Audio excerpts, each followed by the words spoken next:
നല്ല കുറുകിയ ചാറോട് കൂടിയിട്ടുള്ള തേങ്ങയൊന്നും അരക്കാത്ത നല്ലൊരു കടലക്കറിയുടെ റെസിപ്പി നോക്കാം. നമ്മളിവിടെ വെള്ളക്കടലയാണ് കേട്ടോ എടുത്തിട്ടുള്ളത്. കടല നല്ലോണം ഒരു 3-4 മണിക്കൂറെങ്കിലും വെള്ളത്തിലിട്ട് കുതിർത്തി നല്ലോണം ഒന്ന് കഴുകിയെടുത്ത് അതിലെ വെള്ളമൊക്കെ കളഞ്ഞിട്ട് ഞാൻ കുക്കറിൽ ഇട്ട് കൊടുത്തിട്ടുണ്ട്. അതിലേക്ക് ആവശ്യത്തിനുള്ള ഉപ്പ് ചേർത്ത് കൊടുക്കാം. ഇനി നമുക്ക് ഇതിലോട്ട് കുറച്ച് മഞ്ഞൾപ്പൊടി, വളരെ നുള്ള് മാത്രം, അത് ഒരു 2 നുള്ളൊക്കെ മതി കേട്ടോ. മഞ്ഞൾപ്പൊടിയും കൂടി ചേർത്ത് പിന്നെ അതിലോട്ട് നമുക്ക് കുറച്ച് വെള്ളം ഒഴിച്ചു കൊടുത്തിട്ട് നമുക്കിതൊന്ന് വേവിച്ചെടുക്കണം. ഏകദേശം ഒപ്പം വെള്ളം ഒഴിച്ചു കൊടുക്കുക. ഒരു 2-3 വിസിൽ കഴിയുന്നത് വരെങ്കിലും നല്ലോണം ഒന്ന് വേവിച്ചെടുക്കണം. എന്നിട്ട് ആവി മൊത്തം പോയ ശേഷം മാത്രം തുറന്നാൽ മതി. അപ്പോഴാണ് അത് നന്നായിട്ട് വെന്തിട്ടുണ്ടാവുള്ളൂ. ഇനി കറി ഉണ്ടാക്കാൻ വേണ്ടി ഞാനിത് അവിടെ ഒരു പാൻ അടുപ്പത്ത് വെച്ചിട്ട് അതിലോട്ട് വെളിച്ചെണ്ണ ഒഴിച്ചു കൊടുത്തിട്ടുണ്ട്. 2 പച്ചമുളക് നടുകിൽ കീറിയിട്ട് അത് ചേർത്ത് കൊടുത്തിട്ടുണ്ട്. എരിവ് കൂടുതലുള്ളതാണെങ്കിൽ നിങ്ങളുടെ എരിവിനനുസരിച്ച് മാത്രം ചേർത്ത് കൊടുക്കുക. ഒരു സവാള ഇതുപോലെ 2ആയി കട്ട് ചെയ്തിട്ട് അതിനെ വീണ്ടും കുറുകെ മുറിച്ച് കനലില്ലാണ്ട് അരിഞ്ഞിട്ടാണ് കേട്ടോ ഞാൻ ചേർത്തിട്ടുള്ളത്. ഒരു സവാളയാണ് എടുത്തിട്ടുള്ളത്. അതൊന്ന് വഴറ്റി കൊടുക്കുക. അതൊന്ന് ഏകദേശം വാടി വരുന്ന സമയത്ത് ഇഞ്ചി വെളുത്തുള്ളി പേസ്റ്റ് ഏകദേശം ഒരു 1/2 ടീസ്പൂണിന് മുകളിൽ ചേർത്ത് കൊടുക്കാം.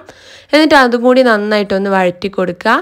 ഏകദേശം നല്ലോണം സോഫ്റ്റായിട്ട് നമ്മുടെ സവാളയൊക്കെ വന്നാൽ അതിലോട്ട് ഒരു ചെറിയ പീസ് തക്കാളി ചേർത്ത് കൊടുക്കുക. ഒരു മുഴുവൻ തക്കാളി ഒന്നും ആവശ്യമില്ല. ഒരുപാട് പുളി അധികമായാൽ കറിയുടെ ടേസ്റ്റ് മാറും. പിന്നെ അതിലോട്ട് 1/2 ടീസ്പൂൺ മഞ്ഞൾപ്പൊടി ചേർത്ത് കൊടുക്കാം. 1 ടീസ്പൂൺ മുളക് പൊടി ചേർത്ത് കൊടുക്കാം.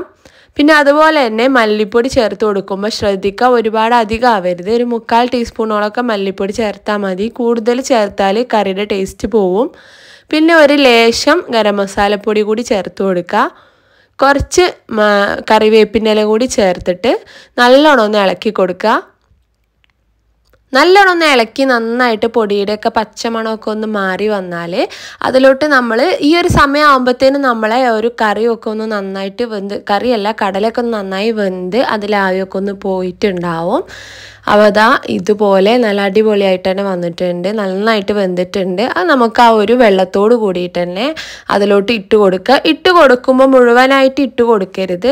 ഒരു ഏകദേശം ഒരു 1/2 കപ്പോളം കടല അവിടെ തന്നെ വെക്കുക. നമുക്ക് എന്നിട്ട് ഇതൊന്ന് ഇളക്കി കൊടുക്കുക. ഈ ഒരു കടല ഒന്ന് ചൂട് പോയിട്ട് നമുക്ക് മിക്സിയിലൊന്ന് അരച്ചെടുക്കണം. എന്നിട്ട് നമുക്ക് ഇതിലോട്ട് ചേർക്കാനുള്ളതാണ്. എന്താണെന്ന് വെച്ചാൽ കറിയിൽ നമ്മൾ തേങ്ങയൊന്നും അരക്കാത്തതുകൊണ്ട് തന്നെ കറിക്ക് നല്ലൊരു കുറുക്കം കിട്ടാൻ ഇത് നല്ലൊരു ടിപ്പാവും. കുറേ പേര് ചെയ്യുന്നത് തന്നെയാണ്, ചിലർക്ക് അറിയുണ്ടാവില്ല. അപ്പോൾ അങ്ങനെയുള്ളവർക്ക് വേണ്ടിയിട്ടാണ് കേട്ടോ. അപ്പോൾ അതാ ഇതുപോലെ കുറച്ച് കടല മാറ്റിയിട്ട് അതിൽ കുറച്ച് വെള്ളം ഒഴിച്ച് അരച്ചെടുത്തിട്ട് ചേർത്താൽ കറിക്ക് നല്ല കുറുക്കവും കിട്ടും, നല്ല ടേസ്റ്റും കിട്ടും കേട്ടോ. തേങ്ങൻ്റെ ആവശ്യവും വരുന്നില്ല. അപ്പോൾ ഇതാ ഞാനിവിടെ എടുത്ത കടല ആ ഒരു ഫുള്ളായിട്ട് അരച്ചിട്ട് ഇതാ ഇതുപോലെ നല്ലൊരു തിക്ക് പേസ്റ്റ് പോലെ ആക്കിയിട്ടാണ് ഞാൻ കറിയിൽ ചേർത്ത് കൊടുത്തിട്ടുള്ളത്. അപ്പോൾ നല്ലോണം കുറുകി നമ്മുടെ കറിയൊക്കെ നല്ല അടിപൊളിയായിട്ട് തന്നെ വന്നിട്ടുണ്ട്. തേങ്ങ അരച്ചതിനെക്കാട്ടിലും കുറുക്കത്തിൽ നമുക്ക് ഇങ്ങനെ ചെയ്യുകയാണെങ്കിൽ ഉണ്ടാക്കിയെടുക്കാൻ പറ്റും. അപ്പോൾ ഇതാ ഇതുപോലെ ചെറുതായി ഒന്ന് തിള പൊട്ടിക്കഴിഞ്ഞാൽ ഫ്ലെയിം ഓഫ് ചെയ്യുക. മല്ലിയില ഉണ്ടെങ്കിൽ ഈ സമയത്ത് നിങ്ങൾക്ക് ചേർക്കാം. ഇത്രയേ ഉള്ളൂ. എല്ലാവരും ഒന്ന് ട്രൈ നോക്കിയിട്ട് ഫീഡ്ബാക്ക് അറിയിക്കണേ. വീഡിയോ ഇഷ്ടമായാൽ ലൈക്ക് ചെയ്യാനും ഷെയർ ചെയ്യാനും കമൻറ്റ് ചെയ്യാനൊന്നും മറക്കരുത്. അപ്പോൾ നമുക്ക് അടുത്ത നല്ലൊരു വീഡിയോ ആയിട്ട് ഇൻഷാ അല്ലാഹ് വീണ്ടും കാണാം. Thank you.